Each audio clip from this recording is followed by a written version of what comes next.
¿Qué tal, chicos? ¿Cómo están? Buenas tardes, bienvenidos a la clase número 18 de Estadística para Ingeniería. El día de hoy entramos a tema nuevo, que es datos categóricos, el penúltimo tema de la materia. Ya estamos cerca de la recta final. ¿Ok? ¿De qué se trata esto de datos categóricos? Nosotros ya hemos venido desde el primer parcial eh, ordenando datos, sacando medias, varianza, la probabilidad. En el segundo parcial ya nosotros hemos eh, trabajado con lo que es distribuciones, los datos que nosotros ordenamos previamente en el primer parcial, vemos qué tipo de distribución siguen, eh, hemos calculado un intervalo de confianza en donde yo sé que eh, según la probabilidad algo va a pasar, dado una prueba de hipótesis, yo concluyo de que el proceso está bien, el proceso está mal, hay que detenerlo, etcétera. Ya hemos venido trabajando todo eso, ¿ok? Entonces, en muchos de los experimentos que se hacen, resultan en mediciones cualitativas o categóricas más que cuantitativas. ¿Qué quiere decir cualitativa? Acuérdense, en las primeras clases que estuvimos, las cuantitativas son aquellas que yo puedo contar, pero las cualitativas son aquellas que básicamente no puedo. Por ejemplo, qué sé yo, quiero votar por algún candidato presidencial y en vez de dar una respuesta como sí, no, que puedo contar, dice, qué sé yo, me gusta este de aquí, me gusta ese candidato y así. Entonces, muchos experimentos resultan en ese tipo de mediciones cualitativas o categóricas. Es decir, una cualidad o una característica es identificada por cada una de las observaciones o encuestas que nosotros realizamos. Los datos categóricos se pueden resumir al dar la cuenta del número de observaciones en cada una de las categorías asociadas a la variable que se está utilizando. Por ejemplo, supongamos, ajá, suponer, siempre se trata de suposiciones.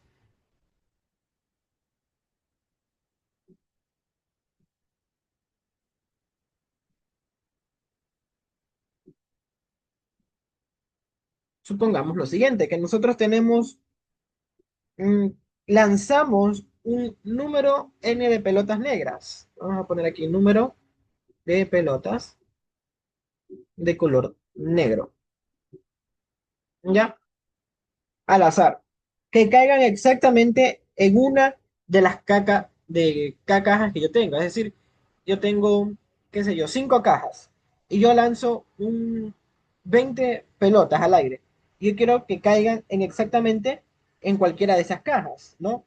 Entonces, ¿qué se va a obtener? Voy a obtener lo siguiente. Por ejemplo, yo los puedo categorizar de la siguiente manera, como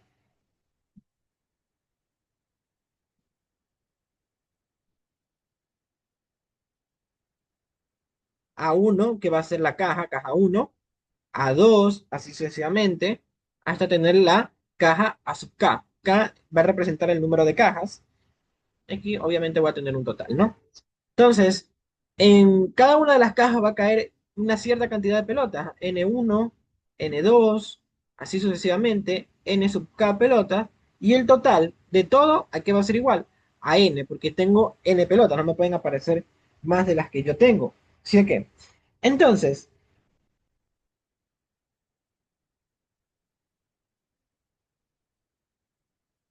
el número total de pelotas es obvio que es la suma de N1 más N2 más NK, etcétera, ¿no? Entonces, la probabilidad de ocurrencia de quién, de n sub i, de un dato que yo quiera, al azar específico, de todos los datos que yo tengo, de la cantidad. Fíjense que antes representaba un solo número, ahora representa una cantidad de números, porque esto es una cantidad. Un número n de pelotas va a caer en la caja 1, un número de pelotas va a caer en la caja 2.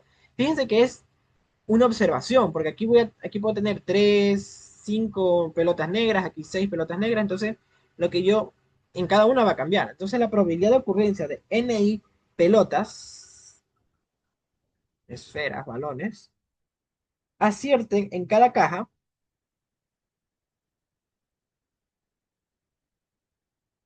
en cada caja sería P sub I, ¿sí o no? Y obviamente, si como P sub I es una probabilidad individual, yo le llamo individual, porque aquí voy a tener un P sub I1, un P sub I2, etcétera, etcétera. Entonces, si yo quiero conocer la probabilidad total, ¿a qué va a ser igual? A la suma de todas esas probabilidades, ¿sí o qué? ¿Y a qué tiene que ser igual? A 1. De aquí sacamos otro tipo de datos, ¿no?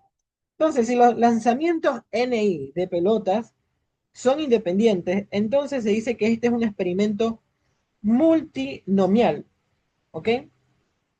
Donde en el caso en que K es igual a 2 se conoce como el experimento binomial, ¿se acuerdan? Que o es sí o es no en la cantidad de n aciertos, hasta obtener el primer acierto, o sí o no. Pero aquí, ¿qué sucede? Que puedo tener más probabilidades de acierto. Entonces, a este se le llama experimento multinomial. Fíjense que el experimento binomial tiene un prefijo bi, de 2, binomial, donde, y esto de aquí ya es su eh, para más datos, multinomial. ¿Ok? Entonces, para yo poder categorizar estos datos, yo tengo que crear algo que se llama tablas de contingencia.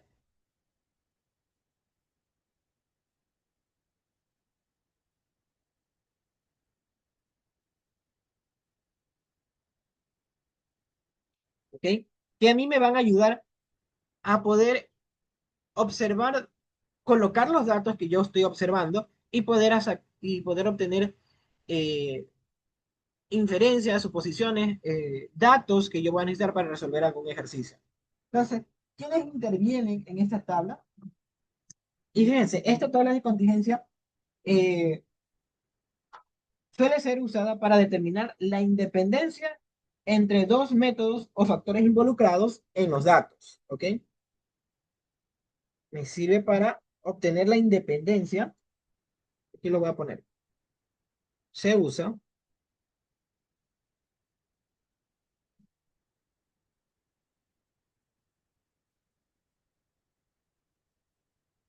para determinar independencia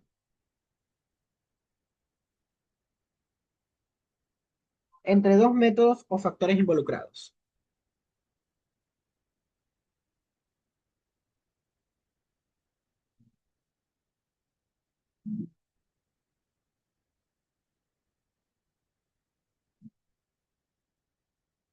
¿Ok? ¿Y quiénes iban a intervenir en esta tabla de contingencia? Aquí van a intervenir algunos datos, como son n. ¿Quién era n? Es la cantidad de observaciones, ¿no? Número de observaciones. ¿Quién más va a intervenir? Son algunos datos.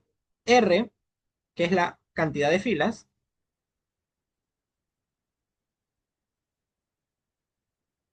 va a aparecer C, que es la cantidad de columnas,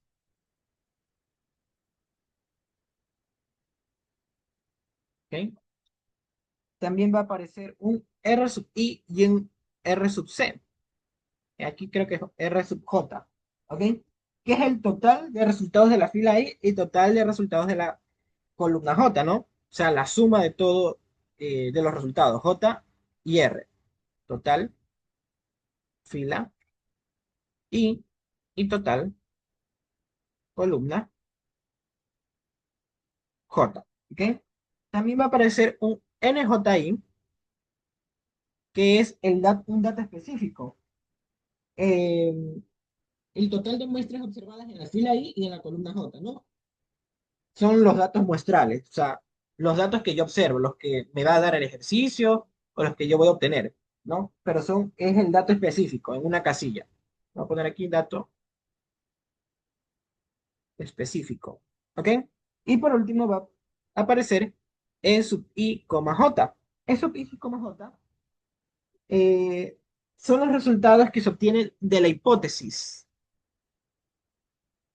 Resultados de la hipótesis. Ya vamos a ver de dónde proviene ese Euler, perdón, E sub I, J. ¿Ok? Entonces, para obtener la frecuencia esperada, donde así es como se llama este E sub I, Este no es esperanza, este es la frecuencia esperada. Frecuencia esperada.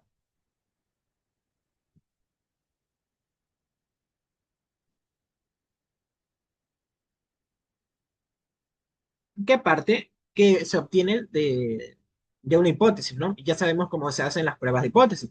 Cuando se hacen pruebas de hipótesis, ya tenemos algunas, ¿verdad? Varianza, G cuadrado, la T de student, la F, pero ya vamos a ver cuál de esas se utilizan, porque no se utilizan todas, ¿ya? Donde la frecuencia esperada se la conoce como E sub I, J. Entonces, ¿qué puedo obtener cómo lo puedo obtener?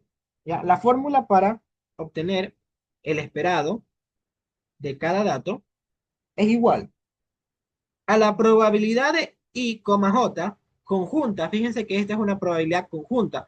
A pesar, este semestre sí se vio probabilidad conjunta. Mm, mm, mm. Tranquilos. Ahí vamos a ver cómo se hace probabilidad conjunta. Porque esa clase nos saltaba. Ya, probabilidad conjunta por n, ¿ok? Por la cantidad de datos. Pero, ¿qué pasa? De que nosotros vamos a suponer, y aquí viene la hipótesis, es que las probabilidades son independientes. ¿Qué quiere decir que son independientes? Ya, recordemos esto, de que la probabilidad de I y la probabilidad de J, aquí va a ser igual.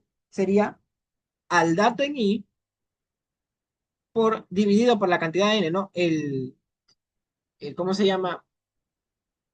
Mis datos favorables sobre el total de datos.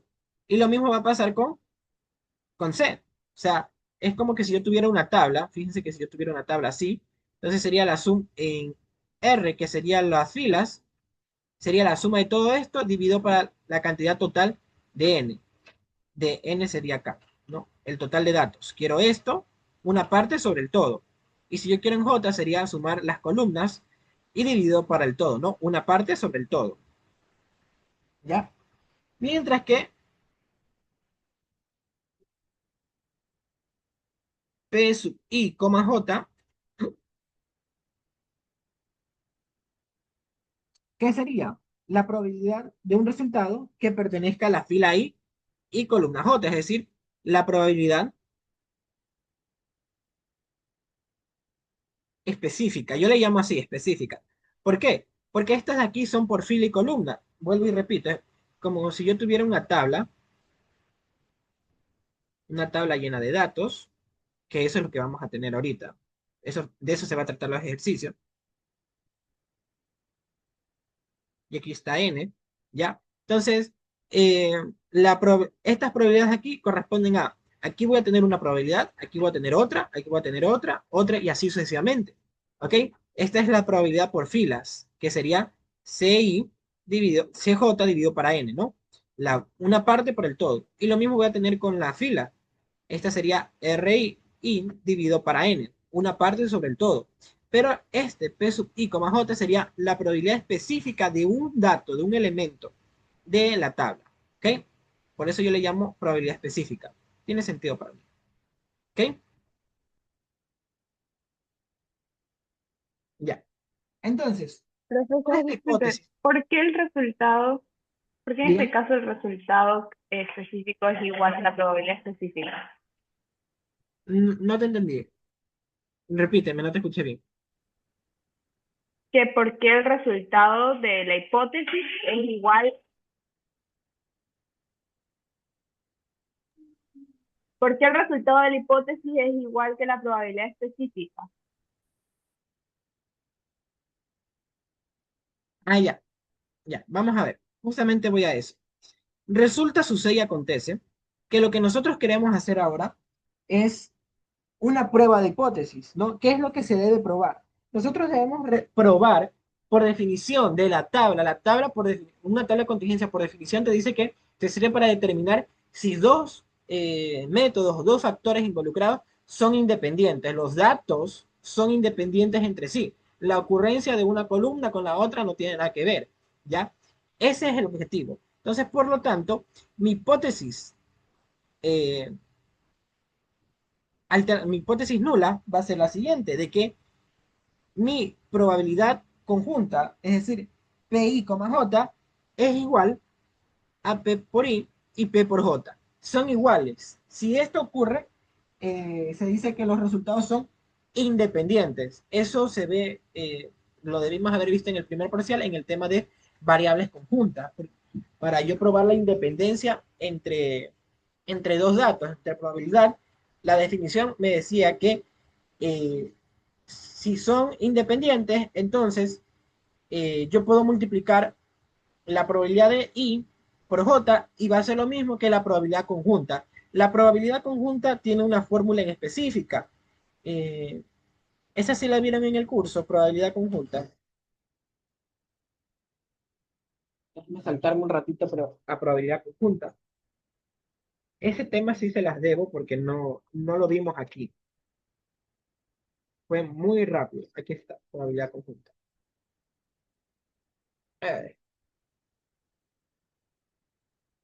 no, ya, a ver. Probabilidad conjunta.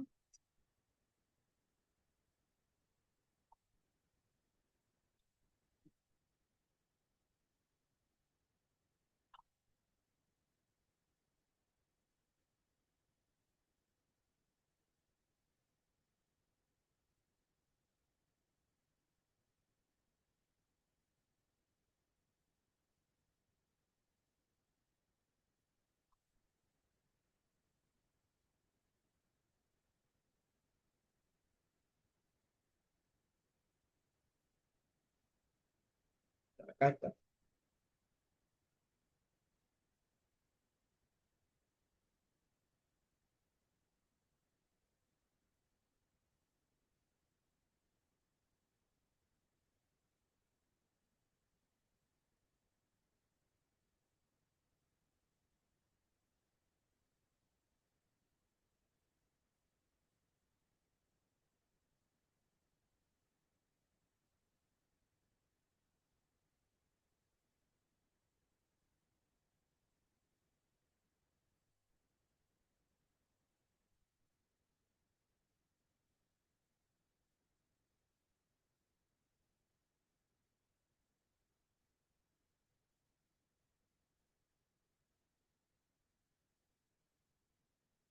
Ya. Por definición, de variable conjunta, nosotros tenemos lo siguiente. Aquí voy a poner aquí un ladito, como recordatorio,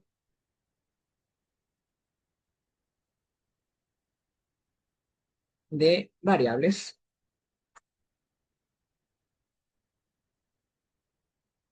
conjuntas. ¿Ok? Entonces, eh, en ese capítulo, lo que nosotros veíamos era lo siguiente, es que si yo quería conocer la probabilidad acumulada, ya sea en el caso discreto o en el caso continuo, aquí estamos trabajando con casos discretos prácticamente. Entonces vienen a ser la sumatoria de todos los valores en X y la sumatoria de todos los valores en Y multiplicado por una función, ¿ok? Una función que depende de dos variables, que la vamos a llamar S y T, ¿ok? ¿Cómo se ve esto? Esto se veía en una tablita, por ejemplo, si yo tenía así, valores en X y valores en Y, 0, 1, 2, 0, 1, 2,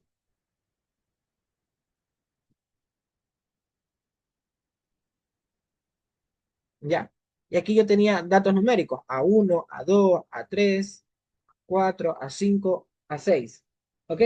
Entonces, si yo quería la probabilidad de ocurrencia, tipo, eh, qué sé yo, la probabilidad de que X sea mayor que 0, Y sea igual a 1. Yo me podía, en ese capítulo yo me podía encontrar con probabilidades de este tipo, que un elemento sea mayor o igual y el otro sea un dato específico. ¿Y cómo se hacía eso? Sumando cada fila y columna. Por ejemplo, se hacía la suma de la siguiente manera. Esto es igual a evaluar la función, que sería prácticamente la tabla, en que uno se mantiene fijo y el otro va cambiando, mayor a cero. Como X son los horizontales, X toma el valor de uno y Y se mantiene igual, más este sería 2, X toma el valor de 2 y y sigue manteniéndose igual a uno. Y yo buscaba estos datos en la tabla uno y uno y sumaba más 2 y uno, estos dos datos.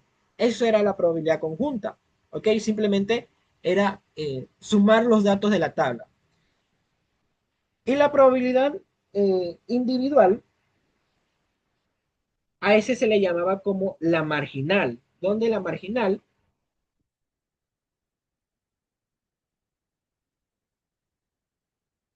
no era nada más que la suma de esta manera, sumar estos datos así verticales y horizontales. Y yo puedo tener una marginal con respecto a X y una marginal con respecto a Y, dependiendo de cada columna.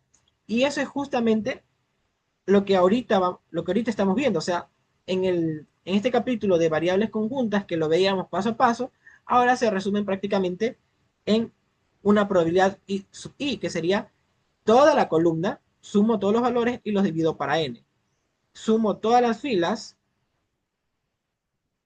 XR, y lo divido para n. ¿Ya? Que es exactamente lo que se vio en el capítulo, la marginal en X, la marginal en Y, que era la suma por columnas y la suma en filas y dividido para n. ¿Ok? Y este vendría a ser la probabilidad al mismo tiempo, que sería esta de aquí, el dato en específico. Fíjense que yo también puedo haber puesto, ok, ¿cuál es la probabilidad de que X sea igual a 2, Y sea igual a 2? Sería f de 2,2 nada más. O sea, es lo mismo que decir el dato en qué, en 2,2, el esperado. ¿Y qué sería este dato de aquí? 2,2. ¿Ok? Eso es lo que se vio en ese capítulo de variables conjuntas. Ahora, también me decía el capítulo que si yo quería demostrar de que dos funciones, o sea, no dos funciones, sino dos probabilidades sean independientes entre sí, tiene que ocurrir esto. Un segundo que se quedó congelado. Ahí sí. ¿Ya? Tenía que ocurrir esto, de que eh, si yo saco la conjunta al mismo tiempo, es decir, si yo saco esto, la probabilidad de que X tome X, la probabilidad de que Y tome el valor de Y, tiene que ser lo mismo que yo sacar la probabilidad de X y lo multiplique con la probabilidad de Y. ¿Ok? Esa es la definición. Eso es lo que me dice esta línea de aquí. ¿Ya? Si son independientes. Si no son independientes, ¿qué tiene que pasar? Que al yo multiplicar tiene que ser diferente a, a si yo saco la conjunta. ¿Ok? Prácticamente esa era la teoría. Sería más fácil si hubiéramos visto variables conjuntas a profundidad. ¿Ok? Porque ahí, aquí ya se resume todo eso. Todo lo que se ve en ese capítulo se resume solamente en esta partecita. ¿Ok? Entonces, por definición, para que algo sea independiente entre dos variables, tiene que ocurrir que su multiplicación individual tiene que ser igual a la probabilidad conjunta. ¿Ok? Esa es mi hipótesis nula. ¿Ok?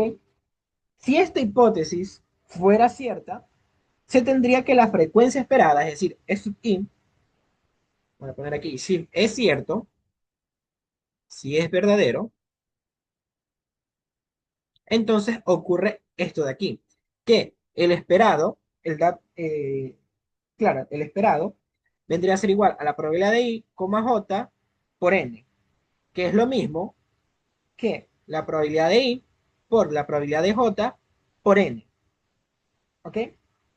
Que a su vez es lo mismo que, ¿quién es la probabilidad de i? Sería toda la columna i dividido para n multiplicado por j, que sería todas las columnas j dividido para n, y todo esto multiplicado por n. N por n, n cuadrado. N y n se van. Por lo tanto, si yo quiero conocer un dato, el esperado de un dato específico, va a ser igual a quién? A RI, a CJ, dividido para n, porque se simplifica una n, ¿no? ¿Ok? Si la hipótesis es verdadera, entonces eh, el dato observado eh, que yo espero, ya, mi dato que yo espero obtener, se calcula como toda la columna, toda la fila, y lo divido para n. ¿Ok? Ahora bien, como esto es una prueba de hipótesis, ¿qué tiene que pasar? Tiene que haber una distribución. Los datos tienen que seguir una distribución y yo tengo que tener una probabilidad. ¿Para qué? Para que ocurra H sub 0. Para decir, ok, estoy a favor o estoy en contra, sucede o no sucede. Y si no sucede, esto no me sirve. Ya, y mi objetivo es que suceda. Entonces, para eso yo defino un estadístico de prueba para las tablas de contingencias, que va a ser,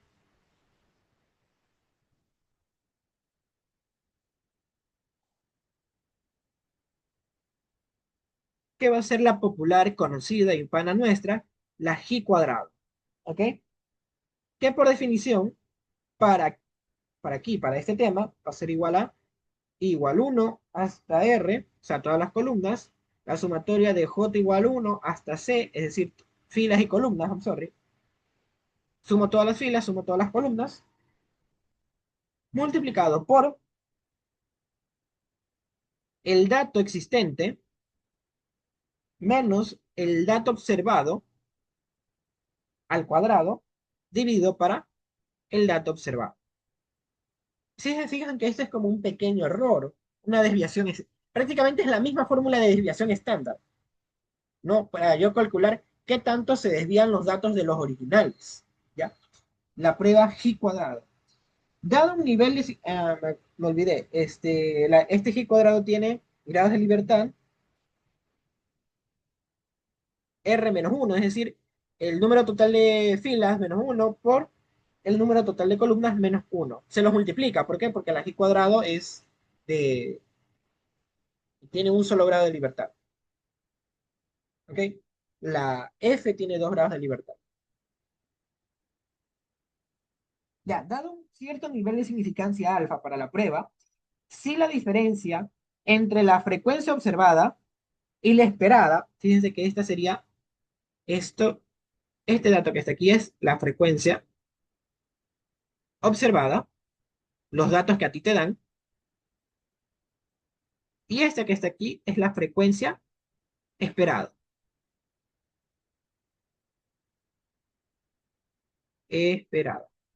Entonces, dado cierto nivel de significancia, alfa, para la prueba, si las diferencias entre estas dos frecuencias, la observada y la esperada, son significativas, es decir, son muy grandes, hay una gran diferencia, entonces el estadístico de prueba caerá en la región de rechazo,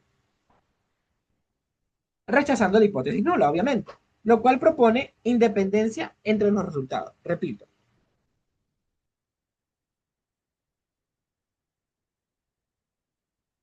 la G cuadrado tiene esta forma, acuérdense, ¿ya? Donde aquí yo voy a tener mi estadístico, mi G cuadrado con cierto nivel alfa, donde esta región que está aquí es mi probabilidad alfa, ¿ok? Donde acuérdense que esta es la conocida zona de rechazo, rechazo de H sub 0. Si H sub 0 cae aquí, yo rechazo la hipótesis nula. Es decir, este, que no se cumple esto de aquí. No se cumple que sean independientes. ¿Ok?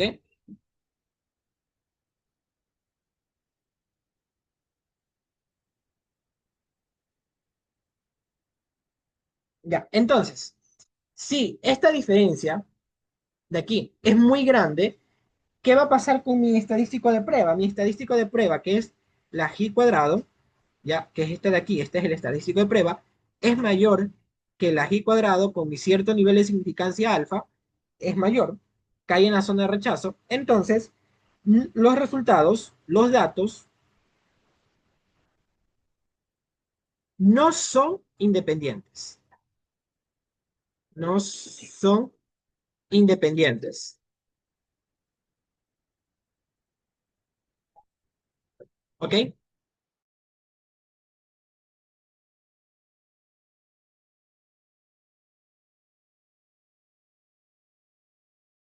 ¿Ya? Los resultados no son independientes entre las filas y columnas. ¿Ok? Entonces, ¿cuáles son mis pasos resolver, para resolver esto? Ya. Entonces, vamos a dar los pasos. ¿Alguna pregunta hasta ahí?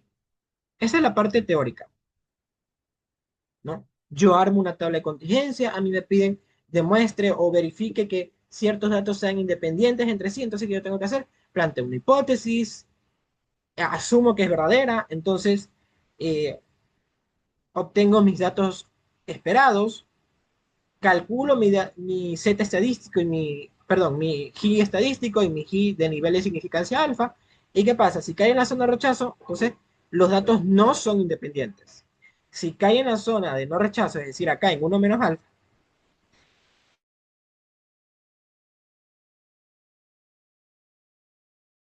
en uno menos alfa, entonces yo puedo estar concluyendo de que efectivamente mis datos sí son independientes. ¿Ok? Entonces, los pasos son, uno, hipótesis nula. La hipótesis nula siempre va a ser esta, que para todo i, j se va a cumplir de que la conjunta es igual a la multiplicación de las probabilidades independientes. ¿Ok? Siempre. Paso 2. La hipótesis alternativa es simplemente la negada de la hipótesis nula. No hay más. Ya no es como en el capítulo anterior que yo tenía que poner prueba de cola superior, prueba de cola inferior. Nada. Aquí es directo. Hipótesis nula es en la independencia, hipótesis negativa, la negada de la nula. Nada más. ¿Ok?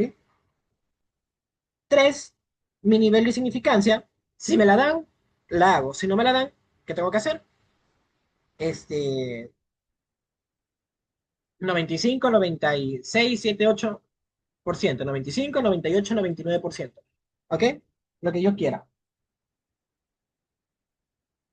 ¿Ya?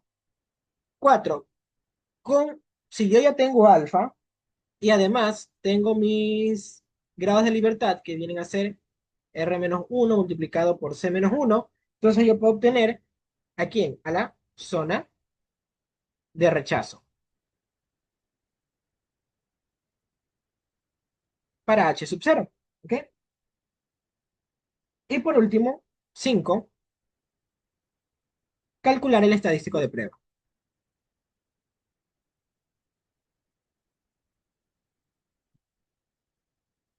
El estadístico de prueba, G cuadrado. ¿Ok? Y eso sería todo. Vamos a ver. Vamos a ver un ejercicio para ver cómo nos va.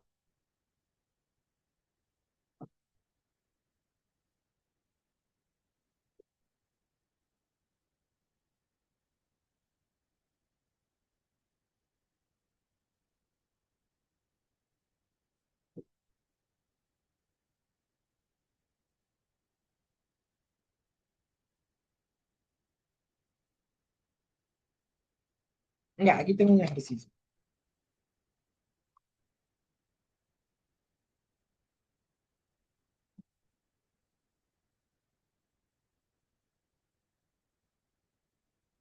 Prácticamente esa es toda la teoría de datos categóricos. Aquí lo que tenemos que hacer son ejercicios. Este capítulo también es corto, no es, no es largo que digamos. No es que, uy, muy largo.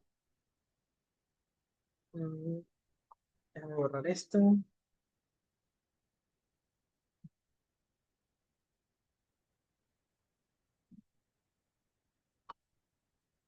Ya.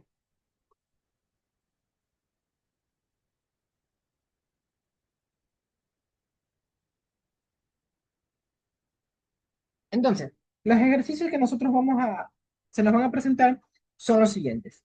Por ejemplo,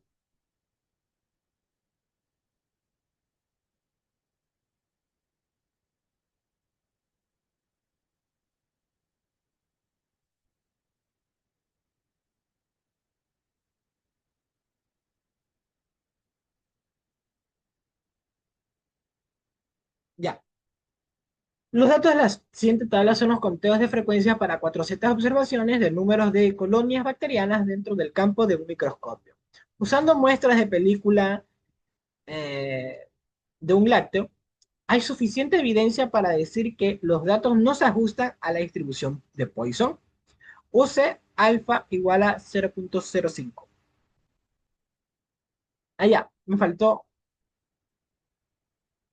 mencionar algo. Esto de aquí, esto de datos categóricos, a mí me sirven para determinar mediante una prueba de hipótesis si mis datos que yo recolecto, que yo observo, se asemejan a cierta distribución que yo quiera. Por ejemplo, en este me están diciendo, eh, hay suficiente evidencia estadística para decir que los datos siguen una distribución de Poisson. Es decir, si mi hipótesis es que mis datos son, siguen cierta distribución, yo puedo mediante esta prueba, eh, esta es prueba de ajuste de bondad. Ya, lo quería decir más adelante, pero ya lo dije, ¿no? Todo esto que habla de la prueba de hipótesis, de la cuadrado, es prueba de bondad. Yo puedo, mediante esta prueba, decir, ok, mis datos siguen cierta distribución o no lo siguen. ¿Ok? Entonces, vamos a ver. Primero, ¿qué necesito? ¿Qué dato necesito aquí? Me están hablando de una distribución Poisson, ¿sí o qué? Entonces, para una distribución Poisson, ¿qué necesito? Necesito la media, ¿se acuerdan? Lambda. Le pongo lambda gorrito porque es la media muestral, ¿no? De la muestra. Esto es datos de una muestra, ¿ok? Porque el parámetro Poisson, acuérdense que la variable aleatoria X es una distribución Poisson con parámetro lambda, donde lambda era la media de algo, ¿no? Entonces, para eso yo necesito sacar la media. ¿Cómo saco la media? Multiplicando 0 por 56 más 1 por 104 más 2 por 80 más 3 por 62, así sucesivamente, dividido para el total de observaciones. Y ese total no es nada más que 400. Me lo dice aquí y es la suma de todo esto, ¿ok? Que como resultado te da 2,58. Esa es la media. Entonces, estas frecuencias observadas son los NI. Bien, aquí solamente tenemos, bueno, el NJ sería así, ¿ok? Pero solamente hay una fila. Solo tengo NI, ¿ya? Estos son los datos observados. Entonces, ¿qué es lo que a mí me están preguntando? Acerca de el esperado. ¿Qué es lo que yo espero obtener y si se ajusta a la distribución de Poisson?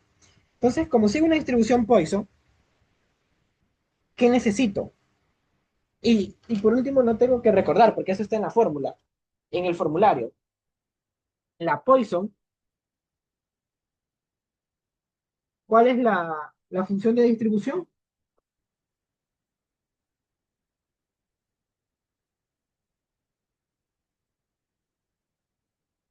La función de distribución de una Poisson, es decir, la probabilidad de que X tome el valor de cero.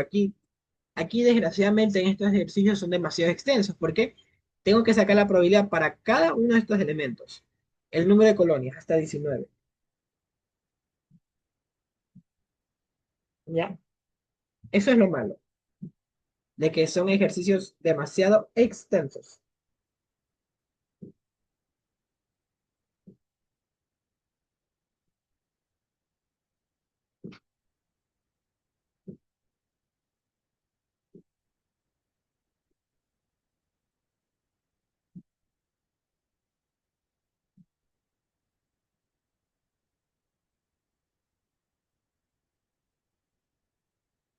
¿Ya? Entonces, necesito sacar la probabilidad. Sería por formulario 2,58, ya la media, elevado a X, ¿sí o qué? Multiplicado por Euler a la menos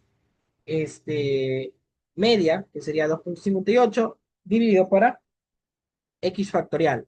Y esto me va a dar un resultado que es 0,076. Ahora, para sacar el dato esperado, por, por definición aquí va a ser igual a n, el número total de datos por la probabilidad, como, como se supone que tienen que ser independientes, sería por i, porque solamente tenemos filas, no hay columna. O sea, solo hay una columna, ¿no? Pero estamos haciendo la probabilidad así, ¿ya? Entonces, si yo quiero obtener eh, el esperado uno, hay que ser igual a la probabilidad uno, que es esto, multiplicado por número n, que es 400. Entonces esto sería igual a 400 por 0,076, que esto te va a dar 30,4. Y así sucesivamente, es decir, tienes que sacar la probabilidad 2, que sería cuando x igual a 1, la probabilidad 3, cuando x igual a 2, hasta llegar hasta p sub... ¿Cuántos datos hay? Hay,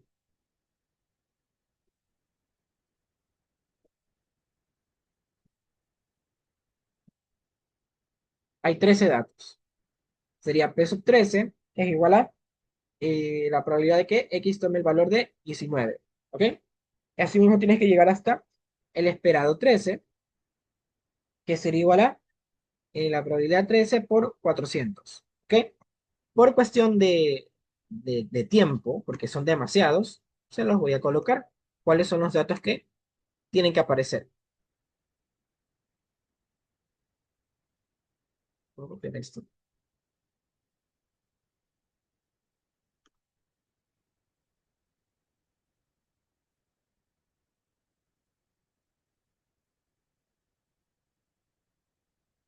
Mm,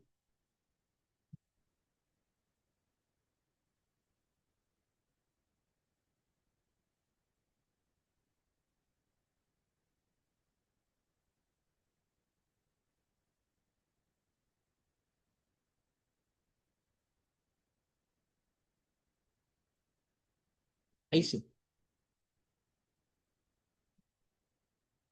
A pesar de que cuando lo exporte, como la letra está en blanca, no se va a ver porque va a aparecer en color negro, en color blanco con el fondo blanco. Ah, y después lo cambio. Pero como está con el fondo negro, necesito que se vea blanco. Ah, le tomo captura y ya.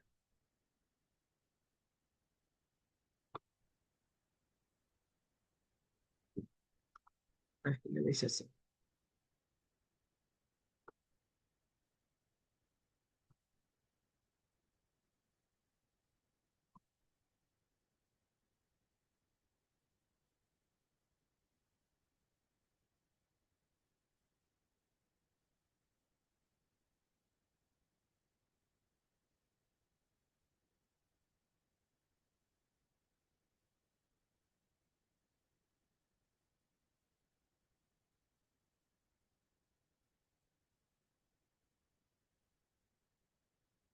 Ya. Ahí están todas las probabilidades. Ya. Todos los datos esperados, hasta el esperado número 13. ¿Ok? Fíjense que se van haciendo más pequeños. Empiezan números grandes y va disminuyendo hasta 10 a la menos 8. ¡Wow! ¿Ok? Entonces, esos son todos los datos. Ahora bien, ¿qué es lo que sigue aquí? ¿Qué es lo que debo hacer? Uy, ¿qué pasó? Un segundo que se congeló la pantalla.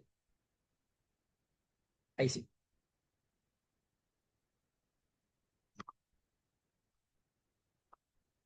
Ya. Entonces, ahora, ¿qué es lo que debo hacer con todos estos datos? A ver,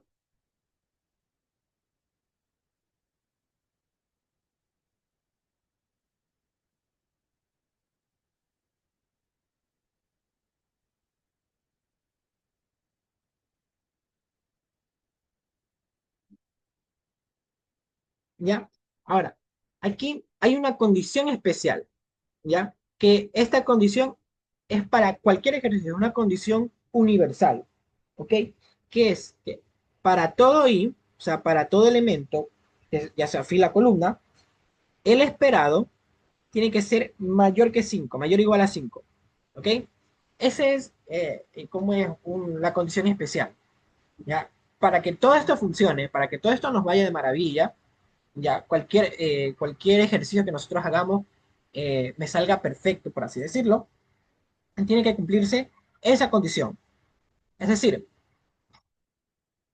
esto me sirve, esto está bien, esto está bien, esto está bien, pero estos que están aquí no me sirven. ¿Por qué? Porque son menores a 5, ¿ok? Entonces yo necesito sumarlos.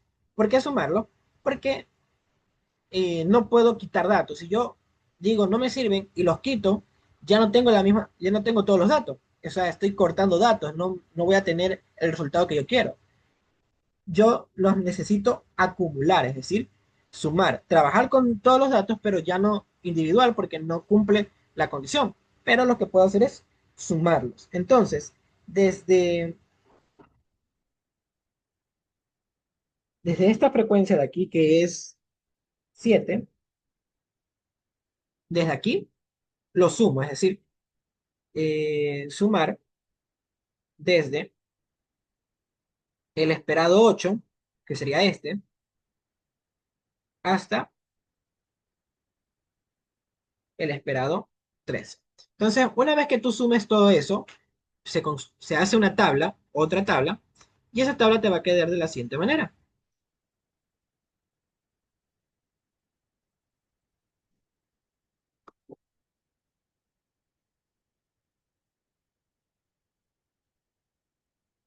Que ya las tenía hechas en Excel, por si acaso.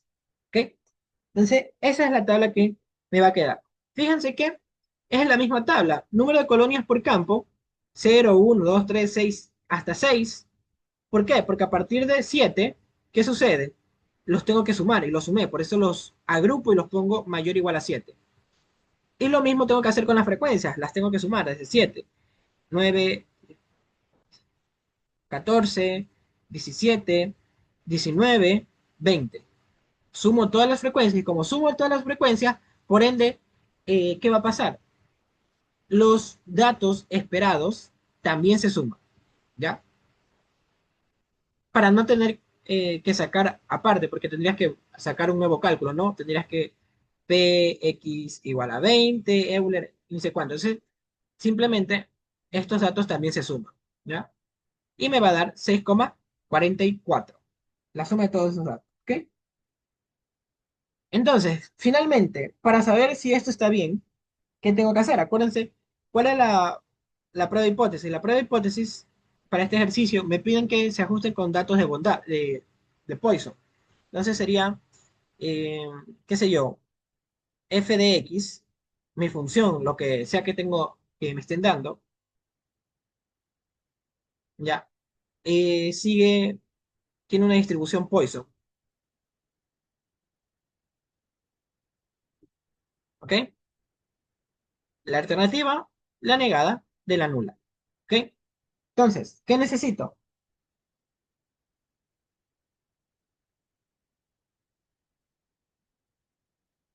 Necesito mi estadístico de prueba. O sea que, ¿con qué nivel de significancia? Aquí se me lo están dando con alfa del 0,05. Entonces sería alfa del 0,05, ¿ok? ¿Con cuántos grados de libertad?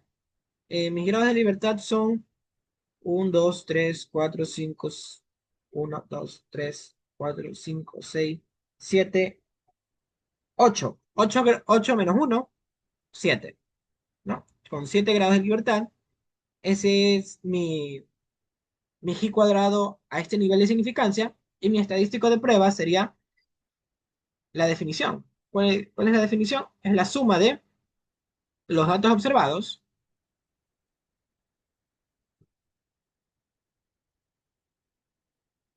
n y menos Euler y los observados, los esperados al cuadrado sobre los esperados.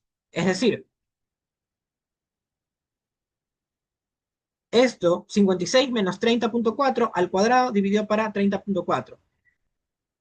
Y hay que hacer los datos a mano. O sea, se puede hacer a mano o en la calculadora. En la calculadora estadístico. ah,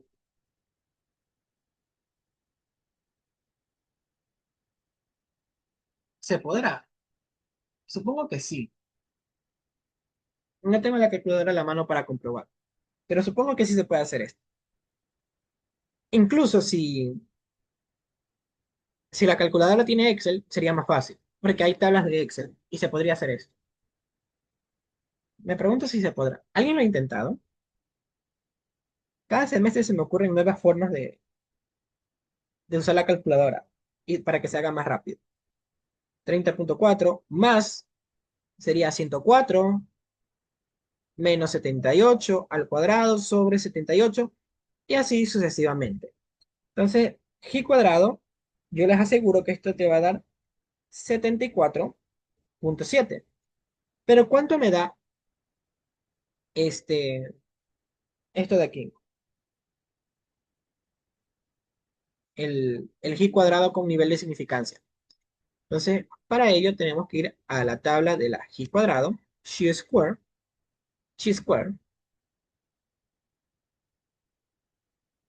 y buscamos 7 grados de libertad con un nivel de significancia del 0,05. Aquí no está, aquí sí está. 0,05 con 4 grados de con 7 grados de libertad me da 14,06. Entonces, esto me da 14,07. ¿Ya? Entonces, dibujamos la tabla, la gráfica de la g cuadrado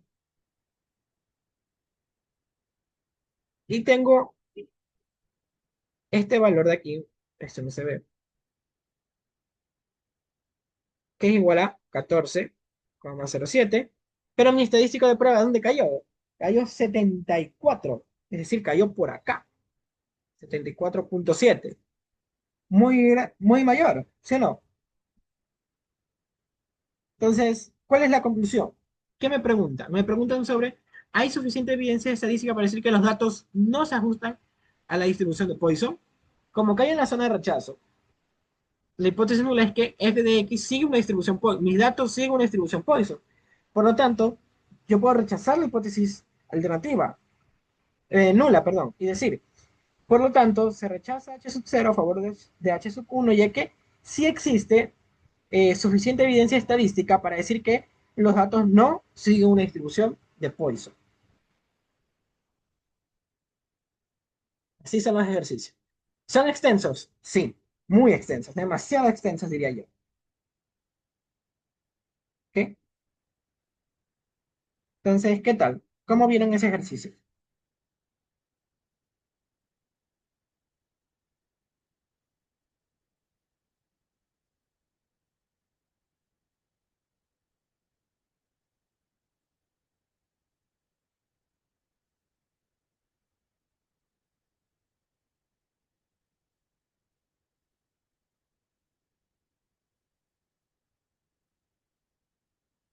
Un poco pesado. Sí, pero no es tan complicado. ¿Ya? No, no es difícil. Datos categóricos no es difícil. Son extensos, nada más.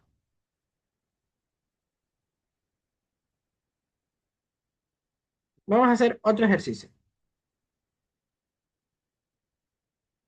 A ver, vamos a ver.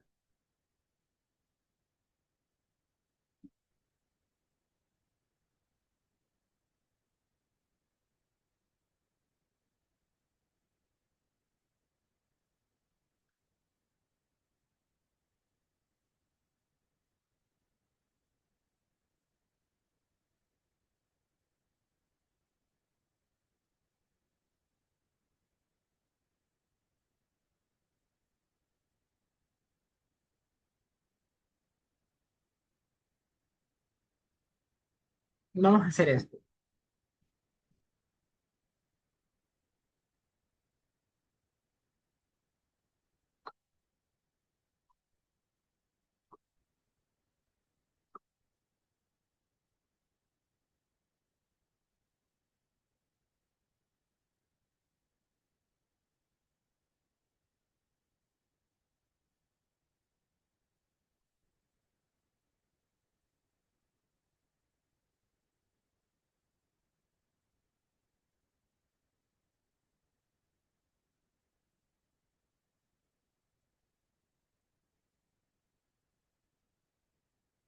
Ya. Me dice, se requiere realizar un estudio sobre el nivel de glucosa en los pacientes de un hospital, por lo que se tomaron 15 muestras de sangre de pacientes en ayunas, obteniendo así los siguientes resultados del nivel de glucosa medido en miligramos por disolución. El DL era disolución de ni sé cuánto. Eso es algo médico, ¿no? Pero Era miligramos por cada disolución, no me acuerdo qué, ¿ok? Anyway, mg dividido para dl, ¿ok? Determina si los siguientes datos siguen una distribución normal con media 96,77 y varianza, esa cosa que está ahí. Usa un nivel de significancia del 0,05. Ok, ok, ok, ok. Nivel de glucosa me lo dan en rangos, frecuencia observada, 3, 3, 2, 4, 3. Ok, vamos a ver. ¿Qué creen que debo hacer? A ver, aquí los quiero ver.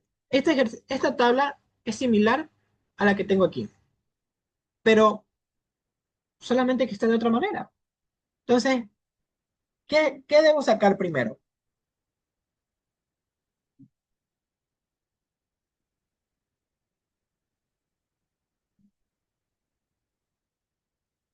A ver, ¿qué se les ocurre? ¿Cómo? A ver, dígame. Digo, o sea, nos faltaría la media, porque según los datos tenemos casi la mayoría de los datos, excepción la media. Y tenemos el número de muestras.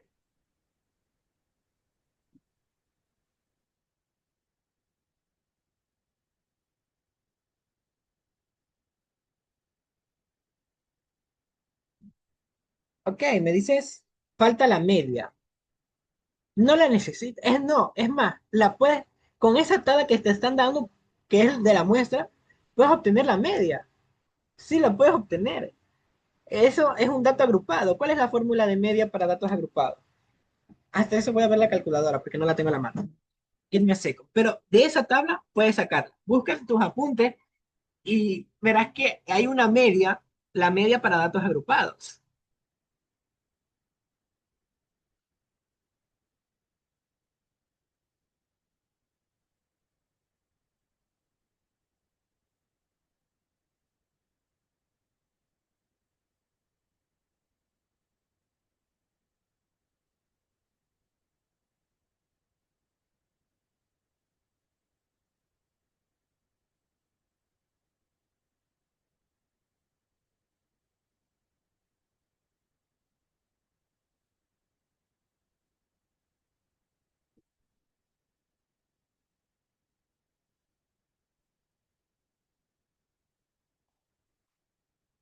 Pero ya nos dan una media. Ya volví. Pero esa media es mu. ¿Esa media qué es? Hazlo en serio, chicos.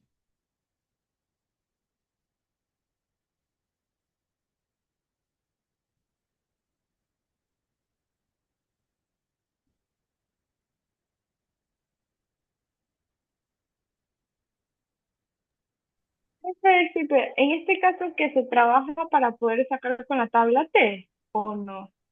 Es por lo que siempre me confundo ciertas cosas, por lo que se supone que dice que tomaron 15 muestras.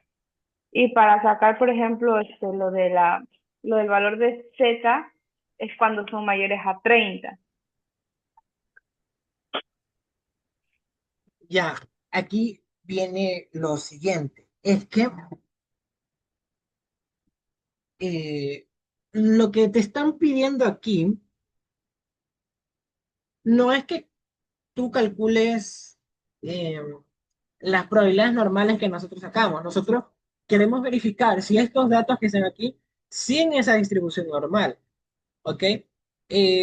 Lo del número de muestras, que es menor a 15, no me afecta porque ya me están diciendo que los datos provienen de una normal con mu y varianza ya dados, ¿ok? Entonces, lo que yo tengo que hacer aquí es encontrar la frecuencia esperada. ¿Cómo saco la frecuencia esperada? Es la misma fórmula, n por la probabilidad de ocurrencia. Porque estos datos son muestrales, ¿ok? Estos datos ni siquiera son muestrales, porque sería incorrecto decir esto. Estos datos provienen de la medición directa, como es de la glucosa. Por eso te dan nivel de glucosa y te dan la frecuencia que tú estás observando. ¿Ok? Esto sí da 15, 6, 7, 8, 9, 10, 11, 12. Ajá, esto te da 15. ¿Ya? Este es de la muestra. ¿Ok? Pero estos datos ya te dicen que vienen, que el que los hizo dedujo que vienen de una normal. Entonces, ¿qué es lo que yo voy a hacer? Debo verificar y para verificar yo tengo que sacar la probabilidad de ocurrencia y multiplicarlo por n. ¿Ok? No me importa aquí en estos ejercicios si vienen la muestra tamaño 30, tamaño 15, tamaño 20. No me interesa porque no me están preguntando acerca eh, de calcular probabilidad como lo hacíamos antes. Me están preguntando verificar. Entonces, cuando verifico, yo ya sumo ciertas cosas. Entonces, n, la verdad, no me interesa para este tipo de ejercicio. Lo que sí me interesa es obtener la probabilidad de ocurrencia de esto de aquí. ¿Y cómo se obtiene? Lo pueden obtener de varias formas, literalmente de varias formas.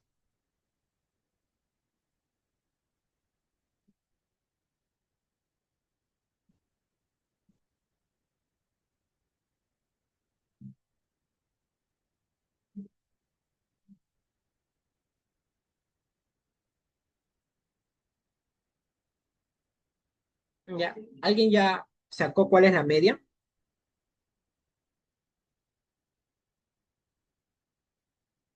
89 menos 76 dividido para 2.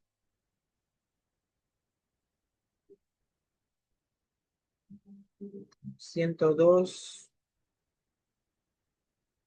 menos 89 dividido para 2. Sigue teniendo 6.5. 3, 4, 5.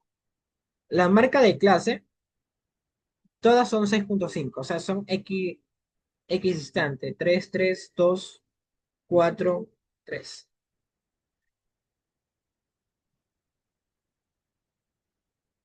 Por lo tanto, yo voy a tener una media de 6.5. Me interesa la media. ¿Ok?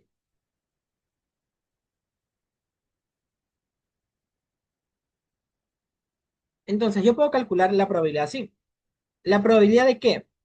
De que esta frecuencia ocurra, como se encuentra entre dos parámetros, ¿no? Un límite superior y un límite inferior, quiere decir que X se encuentra entre quién? Entre 76 y 63. Esa es la probabilidad. Y nosotros ya sabemos cómo resolverla, ¿sí o no? Entonces, esto sería, si yo estandarizo, ¿a qué sería igual la estandarización? Sería 63 dividido para 6.5 dividido para 15, ¿no? Me da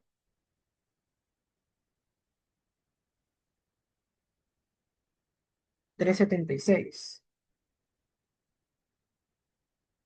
1 punto,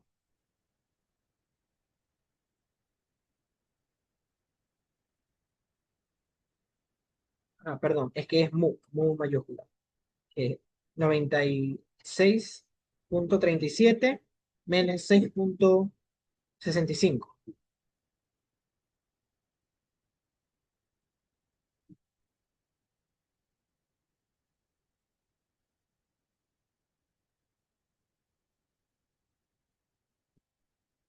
Es varianza, estoy dividiendo para n, yo también. Perdón, 63 menos 6.5 dividido para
inferior 63, superior 76, mu 96.37,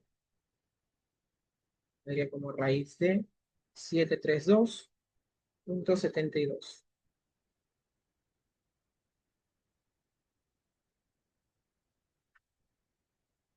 Ah, me salió así. A ver.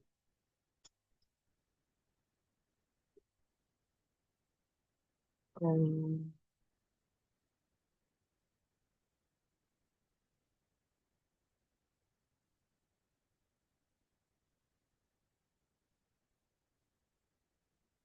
no necesito esta. Es esta de aquí. Yo también. A ver. Déjame ver si me sale así. Sería 63 menos.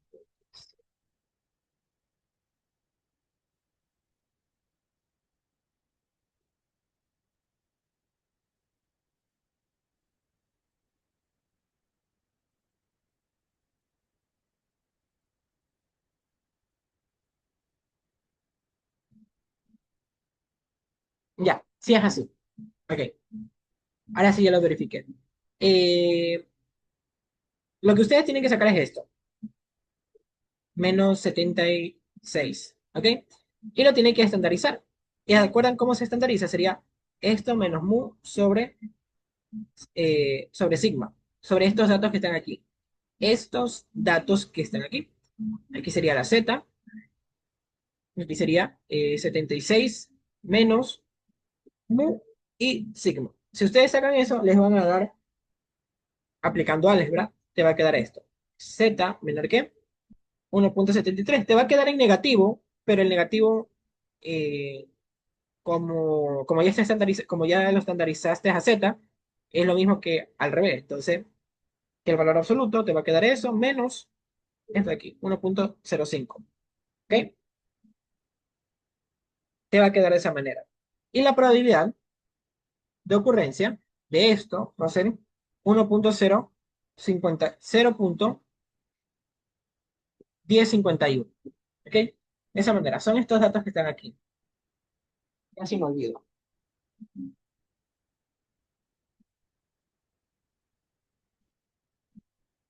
Ya, la estandarizar, acuérdense, se estandariza como z igual a x menos mu sobre sigma, donde estos son los datos poblacionales. ¿Ok?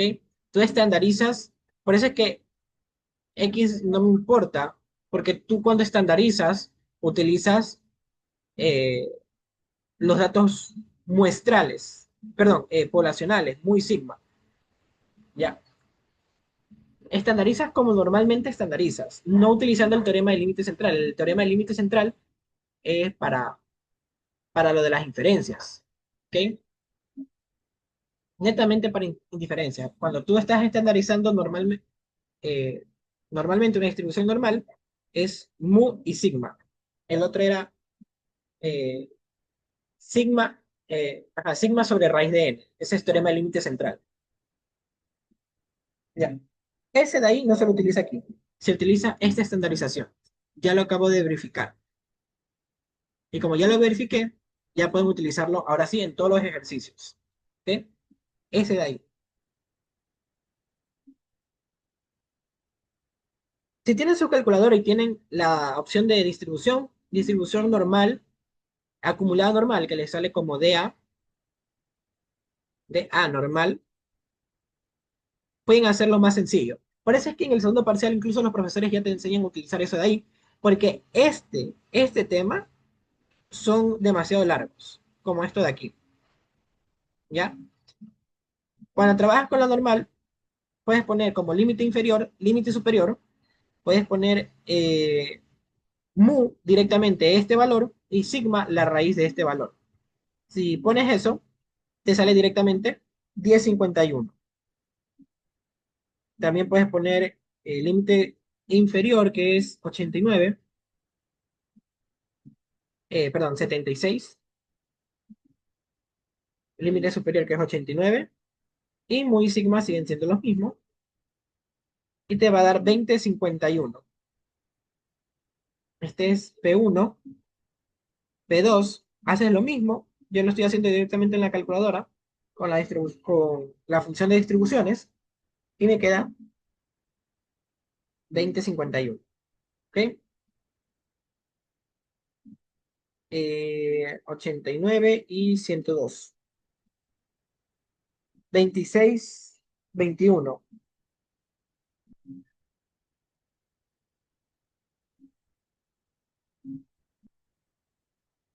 Perdón, 0.26. Ya,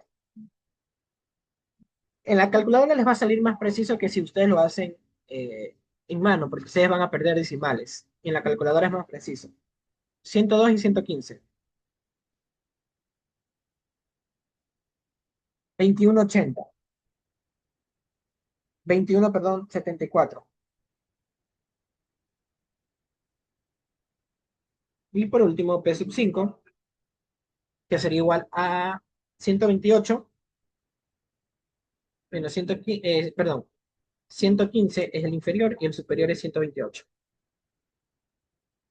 118. Ya, esas son las probabilidades. Y por definición, para el dato esperado, ¿qué sería? P1 por N, donde no me importa que N sea 15, ¿ya? Porque ahorita ya no estoy trabajando con la distribución, ahorita estoy trabajando con el dato esperado, ¿ok? Y puede ser cualquier valor N. La probabilidad, ya esa es otra historia. P2 por N, que sería 15 por 20, 0.2051, te da 393, el esperado 3 te va a dar 1.77, el esperado 4 te va a dar 3.08 y el esperado 5, perdón, el 1, el 2 es 3.8, el 3 es 3.93, el 4 es 3.26 y el 5 es 1.77. ¿Ya? De esa manera.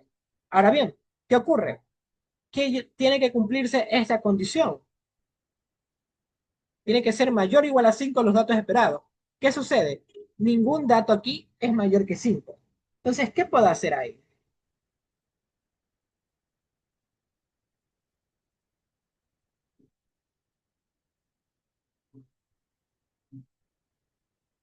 ¿Qué puedo hacer ahí? Tengo que armar una nueva tabla, pero que se cumpla que los datos esperados sean 5. Entonces, vamos a hacer lo siguiente.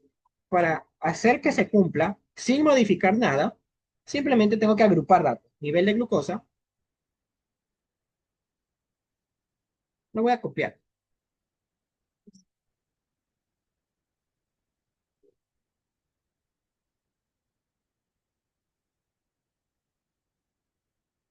Ya, esta es la nueva tabla, en donde estoy sumando qué datos. Fíjense que desde 63 hasta 102, es decir, estoy sumando E1, E2, E3. Yo agrupo estos tres términos, E1, E2, E3, y puedo agrupar estos términos acá. El objetivo es que al sumarlos me den más de 5. La agrupación no tiene una teoría como tal. Yo pude haber agrupado también, qué sé yo.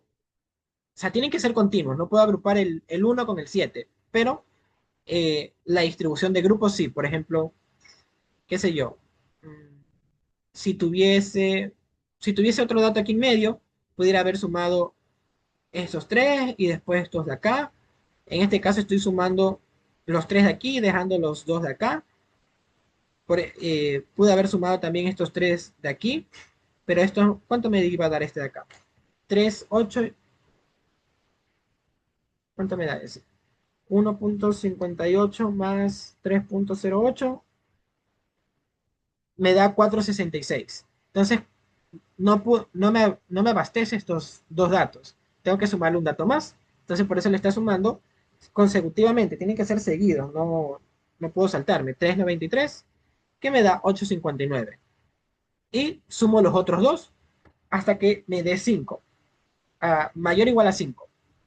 Por ejemplo, si tuviera un dato aquí, un E6 con algún número, eh, si este E6 fuera igual a 8 punto y algo, que es mayor a la condición, eh, lo pondría aquí como un número de frecuencia y 8 puntos y algo. ¿Ok? O sea, yo solamente sumo los valores que me den mayor que 5. ¿Ok? En este caso me quedó 8 aquí. ¿Por qué? Porque al sumar estos dos datos me faltaba. Entonces le agrego el que sigue hasta que se cumpla la condición. ¿Ok? Si está entendido esa parte de sumar los esperados. Quiero que quede claro que solamente tienes que hacer que cumpla la condición x igual a 5. Es en vano, si yo tengo más valores aquí, sumar todos. ¿Ya? ¿Por qué? Porque en cambio me estoy excediendo. Me estoy reduciendo mucho los datos. Aquí se reduce porque el ejercicio, primero, se presta para eso. Segundo, solo tengo 5 datos. ¿Ok? Entonces solamente se suman estos dos para cumplir la condición.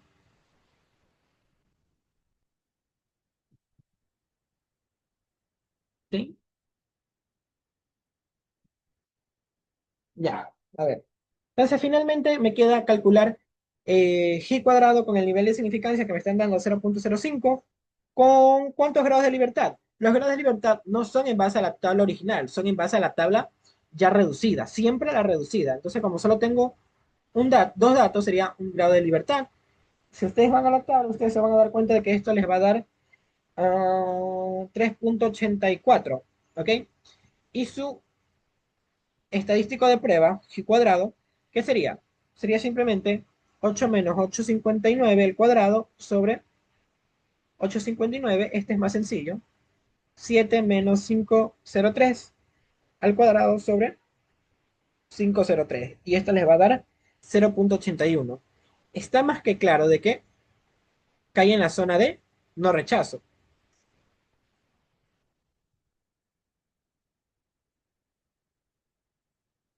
Aquí está mi g cuadrado con cierto nivel de significancia, que es 3.81, pero en cambio mi estadístico de prueba cayó por acá.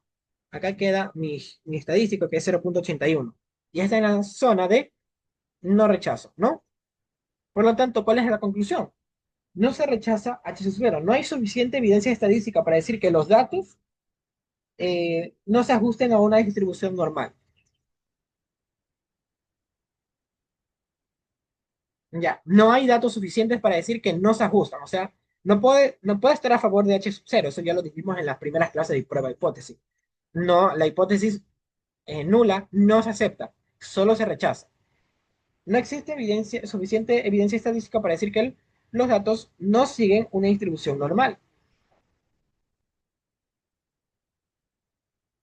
¿Ok? O los datos no siguen una distribución normal. No hay suficiente evidencia estadística para decir que los datos siguen una distribución normal. ¿Ok?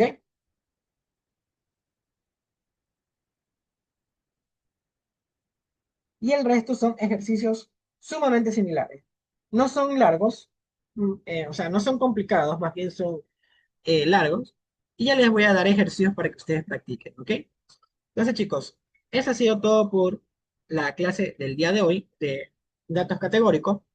En la próxima clase vamos a ver a terminar con un par más de estos ejercicios, porque la verdad es que datos categóricos solamente es esto, y ya. Ajuste de bondad es justamente la prueba G cuadrado, solamente que lo llaman ajuste de bondad, ¿ok? Por si les pregunto. Y de ahí se acabó.